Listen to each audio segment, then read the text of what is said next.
Welcome back to talkSPORT Driving, talkSPORT's dedicated YouTube for everything motorsports. If you haven't already, make sure you've hit subscribe and hit that little bell as well, and you'll get notified every time we have a brand new video on the channel. And I've got a brand new video for you now, because joining me right now is someone who has seen massive success in the last few years. We did catch up in the sort of mid part, the summer of 2023, and since then, Louis Foster's gone on and done some amazing things. And welcome to the show, Louis.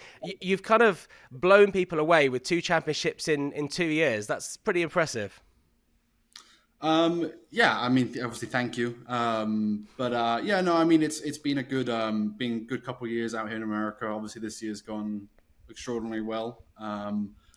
And yeah, now we're moving up to the big leagues. So we'll have to see how that treats me. But yeah, I've got confidence we can go in there and do a good job. Now, you come into this IndyCar sort of preparation period, the testing period, as the Indy NXT champion. We last spoke and you were in your first of 2 seasons in that championship. And I think you said to me back then, we were in mid-Ohio, that you really needed to win this championship if you wanted to progress and achieve your dream that you've had since you were an 8-year-old of being in IndyCar. That must add a lot of pressure onto your shoulders when it comes to going out there and racing, but you really have been dominant. And I mean, what is the secret to that? Have you managed to work that out yet?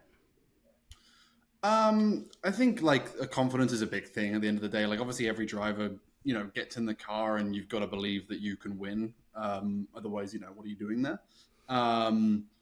But yeah, I think this year, especially like last year, definitely put a lot of pressure on myself. You know, there was some very good competition last year as well. With Christian Rasmussen, he was very tough to beat. And yeah, I think it just kind of spiraled a little bit in my first season. I didn't think I had the experience, and then because I didn't have the experience, I would do things that weren't particularly clever.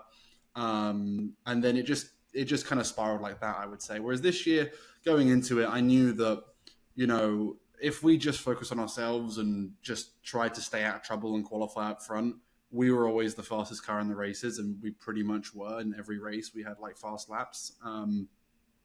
So yeah, I think just kind of staying on our course and trying to ignore the rest. Definitely, there was some pressure in kind of, I would say, the first third of the year when things weren't really going our way, and it was difficult to kind of just like reconsolidate and just figure it out and go again almost.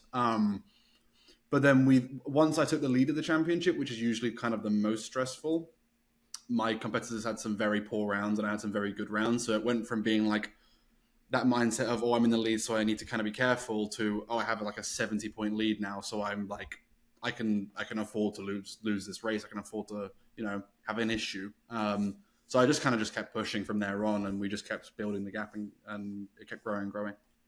It feels like when you did have, I think it was a 77-point lead at one point. Actually, when you have that lead, you maybe relaxed more because it seemed like you were even more dominant then.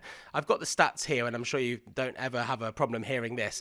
8 race wins from 14 races, 7 pole positions, 12 podiums, and you led for over half of the total laps of the season, that is like Max Verstappen kind of dominance last year, really, isn't it? Has anyone made that comparison before? No, not to Max. No, I don't have that much of an ego. No, Max is a good driver, very good driver. I mean, yeah, it went, like I said, really well. The team, we were firing on all cylinders. We won all the oval races, don't forget, and that definitely increases the amount of laps, right? And I think I didn't know. 3 of the oval races we led start to finish. One of them I finished first, but I started second. But yeah, I mean, again, on the ovals, something that I've not struggled with, but it's new to me. And like, I knew for sure that it was part of the season that would, because last year it was 2 oval races towards the end of the year. This year, the last 5 races, 4 of them were ovals, and that's quite a lot. And when you're in that championship hunt, that last 4 or 5 races are very important. So I knew going into this year, ovals were going to be like extremely important. And we weren't sure where we would be. We weren't sure how fast we would be. It was kind of definitely something I was nervous about. But again, by the time we got to the ovals, I already had a good lead and I was comfortable. And then we won them all, so it didn't matter in the end. But it was definitely something I was a bit nervous for. But yeah, it just went well. We just did the right things, made the right decisions. I feel for a British driver going over to the American way of racing, an oval probably strikes a lot of fear in you when you first start it. But I imagine the confidence those victories on the ovals has given you makes you think ahead to the Indy 500, which will be coming very, very soon. I know it seems like a mile away now, but that's going to come around incredibly quickly. It must give you confidence going into that first time representing yourself at that prestigious race. Yeah, definitely. I think it's going to be a very different experience. All the ovals that we do in Indy NXT and I've done in my career so far are quite short ovals, with the exception being like Nashville. That is a super speedway. But yeah, the 500 is very different. It's just a completely different animal. So yeah, I'm looking forward to it. It's going to be the highlight of the year for sure. But again, we've got to hit the ground, try and hit the ground running. We've got some testing coming up in the IndyCar. Just go through our procedures again. Although we did well in Indy NXT and ovals, it doesn't mean that I'm going to walk into ovals in IndyCar and just be the best. So it's definitely something that I've got to learn. You've got guys in there that are incredible oval drivers. So definitely going to take some time to try and learn again. I'm again a rookie, so it's now I'm racing against all the other Indy NXT champions. So it makes it a lot harder. Yeah, I imagine so. But in the team, Rahal, Letterman, Lanigan, you've got someone who knows exactly how you win an Indy 500 race, which must be really reassuring as well. Have you had much in the way of mentorship from other people that perhaps are on the IndyCar grid now that you're going to be racing against this coming year? I don't know about mentorship. I've got a decent amount of friends who are in IndyCar. And, I ask questions about random stuff. Like Graham's been super helpful. Obviously, Graham Rahal, my teammate. He's been super helpful with just certain small things recently that I've been asking questions about. Bobby's also obviously very helpful when we come to the 500. Definitely, I'll pick his brains on some stuff. Again, it's just about being a sponge with everything in general, really. It's just kind of trying to learn as much as possible. I think it's a mistake to go into a first year of IndyCar with any kind of ego whatsoever, just because you won Indy NXT. It honestly doesn't mean. It means you get there, but you're at the bottom of the pecking order again. So you've got to work your way back up. So I think for me, there's still so much to learn. And I'm just obviously really focused on doing that. We had a test at Thermal. What was it, a week ago now, I want to say? And then we've got a test at the Baker in I saw the video of that. That was your first time in the kind of new modern IndyCar, right? Yeah, I did a test with Andretti over a year ago at Road America, but that was no hybrid, whereas this test was with a hybrid car. So what was the difference between getting in 2023, where you knew that actually this is kind of the prize, I've still got to go and win a championship? Because I think you said to me before that winning the championship was pretty much the only way you get there, to then getting into this car at Thermal, knowing that this is my car now, this is what I'll be racing this year. That must be a really kind of magical moment, imagining that as a kid and now living that dream. No, it is surreal, obviously. I mean, it's definitely when you hop in the car for the first time at Road America and at Laguna Seca, Thermal, sorry. It is pretty surreal. You go out there and you're so focused on doing your laps, and you've got a procedure you're doing fuel saving this run, or you're trying to figure out the balance of the car. There's so much things going on that you don't really take it in sometimes. But definitely on some of the in laps, I kind of just let it sink in a little bit. That track's also really cool because it's incredible views. There's mountains in front of you and it's super sunny and it's just really cool place to be. But no, definitely this test I did enjoy more because I enjoy the kind of the chase of something, the target, right? With the Andretti test that I did, it was kind of just like a rewards basically from my first year of Indy NXT. They wanted to try me out, see how well it went type thing, but it was never going to lead to a drive. And I knew that. So it was more of a fun thing, whereas this one, I'm with my mechanics, I'm with my engineer, I'm with my team in my car that I'm going to be racing with for at least the next 2 years, and possibly more. So for me, it was super enjoyable to kind of begin those relationships, focus on the car, focus on ourselves, and have our end goal and our end target and work towards that. That's a lot more enjoyable for me than just driving around with no real targets, because it's fun, but it's also like you're not that thirst for competition isn't there. Do you know what I mean? I think you've been always quite target driven in that you've always known what you wanted to do. You've known that you had to succeed in one championship to get into another one. And I read that you'd done a series, is it Euro Formula you did to get ready to do Indy NXT because it was a similar kind of car, the same kind of downforce. And it seems that your whole career, and obviously you're only still in your early 20s, has been very measured so far. So when you come to being in the IndyCar test with Andretti, knowing that you're not going to get a seat for that team, you obviously then do your Indy next season. How soon did you know of kind of interest, and did RLL kind of set you maybe a target of saying, well, look, if you win the championship, there is a seat here for you? How soon do you know when you're doing that season that there could be a seat at the end of that year? It's very difficult. It's honestly, majority of it is financial, right? You know, it does depend on the team and sponsors, and you know how much money they can. You know, the cost of running IndyCar in the last couple of years has skyrocketed. You know, it's a lot of money to run a team. You know, and at the end of the day, they're all businesses, and they've got to perform, and they've got to pay their staff and pay their bills, etc. Right? So there's a lot that goes into it. Obviously, I began conversations very early on as May, kind of around then. And at the end of the day, if you win the championship, you bring up quite a large sum of money with you to go into IndyCar, which is very, very helpful, obviously. And that's kind of the make or break for most drivers, I would say. But yeah, I didn't know for sure. I mean, even after I won the championship at Milwaukee, I was kind of, I mean, I don't know. There was talks with other teams. Obviously, I've chatted to a few different teams, kind of like I would say three different teams in total, like serious talking. And it's difficult because no one puts all their cards on the table until they do, right? So there's always like the kind of the, oh, maybe not, maybe we could do this, maybe we could do that, maybe we just do road courses and street courses for you, and someone else does the ovals, and maybe we do 1 year, maybe we do, so there's all this like back and forth. So honestly, it was only until maybe 2 weeks after Nashville that I actually was like, okay, yeah, we're probably most likely going to be driving next year.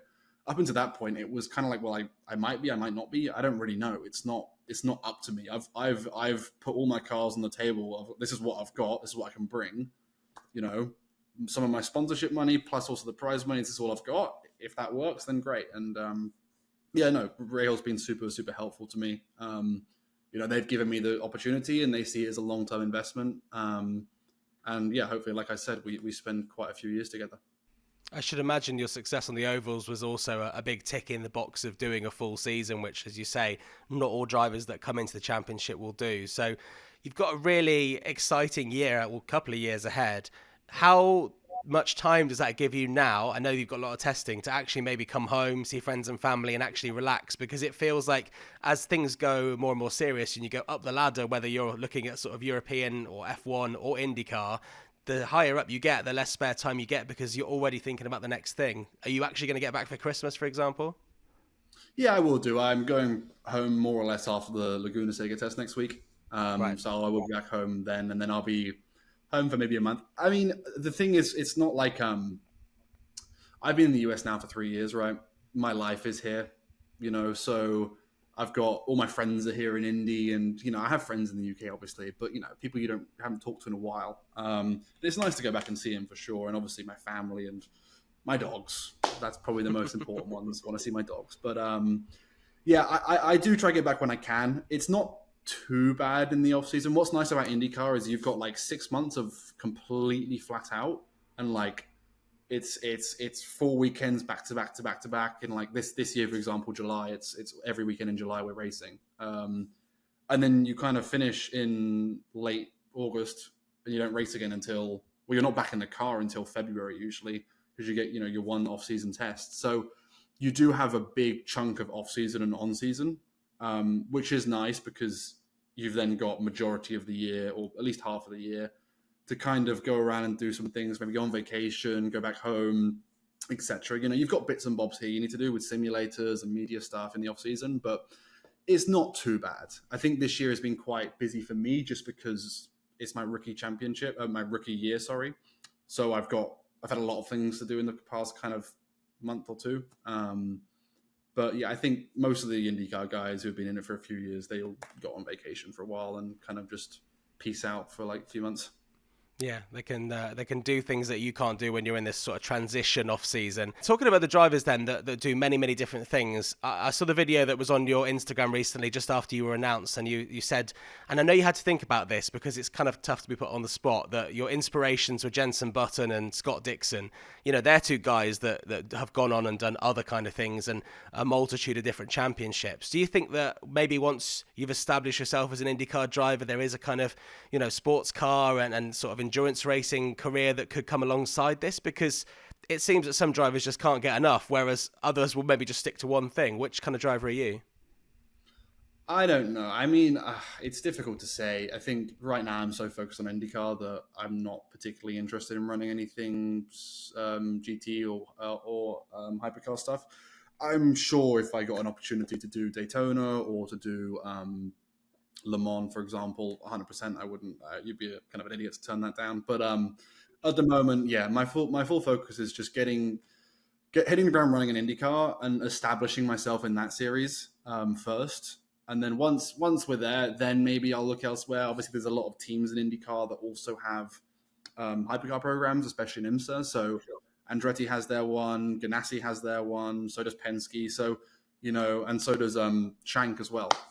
So, you know, there's a lot of crossover there. So you do see a lot of the IndyCar guys racing for their team in the endurance IMSA races, like the Petit Le Mans or Daytona, stuff like that. So, yeah, I mean, that's obviously a possibility, I guess, in the future. But like I said, for now, it's about focusing on IndyCar and making sure we kind of get that sorted first and be competitive and quick and comfortable.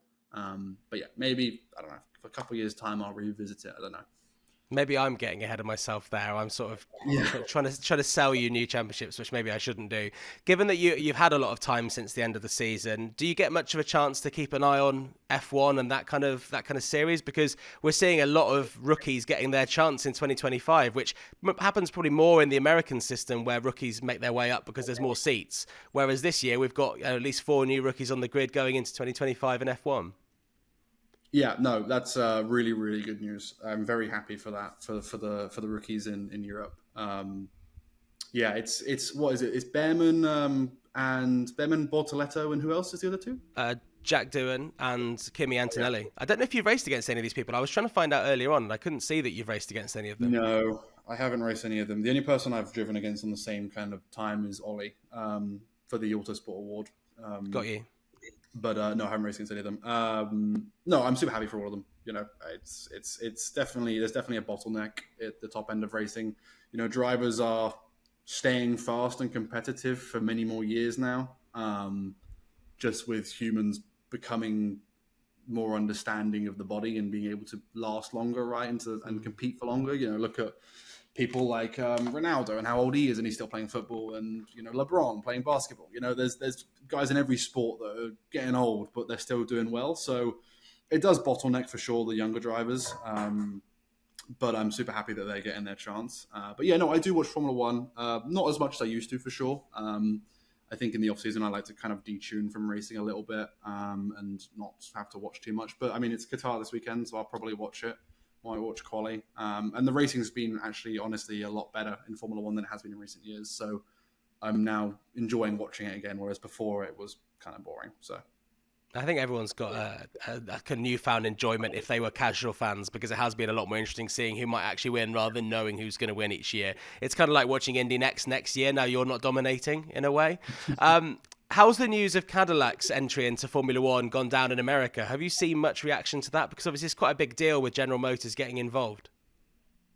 Yeah, I mean, it's obviously a great thing for GM and Cadillac. I haven't heard too much on it, to be honest with you. Obviously, everyone's in support of it, and I think a lot of people like it. I think it's nice that Formula One have, you know, opened their borders a little bit and allowed competition, I guess you could say. So yeah, it'll be interesting to see how it goes. I think, you know, GM and Cadillac are two, you know, big companies or joint company, whatever, and they'll do a good job. So I'm looking forward to seeing how that plays out and how that would also affect the IndyCar grid, because I imagine it will. Well, I was going to say, you would think that they would love an American driver. I was just going to ask you if you've got like an American driver in mind that you think would be a good shout to maybe join that team alongside maybe a Valtteri Bottas or a Kevin Magnussen as a bit of an old pro. Is there anyone that you would think? I mean, Alex Palous won quite a lot. He's not American, but yeah. Well, I mean, sorry, jumping across from the yeah, American for the American market. Yeah. yeah. I mean, obviously, Alex has dominated in recent years. He's clearly a very, very talented driver, so he would obviously do a good job in Formula One. Award's great, Herta's great. If you're looking at the American guys, yeah, like Herta, Newgarden. Newgarden's probably a little bit big for Formula One, actually. Thinking about it. Okay. But Okay. yeah, I mean, there are some really, really talented guys out here who I do think would do a very good job in Formula One. So it'll be interesting to see. Again, it's one of those things where you just wait and see what happens. But I'm sure that Formula One entry will change the IndyCar grid. I'm sure someone will go over. Yeah, of course. I mean, it's going to be all positive, and if we get more people watching motorsports around the world, that's surely a good thing, right? It's been great chatting to you. I'm going to let you go on and chill now, get ready for this sort of final bit of testing before you can come home. Best of luck, obviously, with your testing. Congratulations on getting to go home and see your dogs. And I guess we'll catch up next time, hopefully, when you make your debut on the inside coast of Florida. Would you call it St. Pete? I don't know what they call it. The Gulf Coast or something like that. Gulf of Mexico coast, yeah, I guess. That's the chap. Okay, right, we'll catch up then, hopefully. Louis, thank you very much for chatting. Appreciate it. Thank you.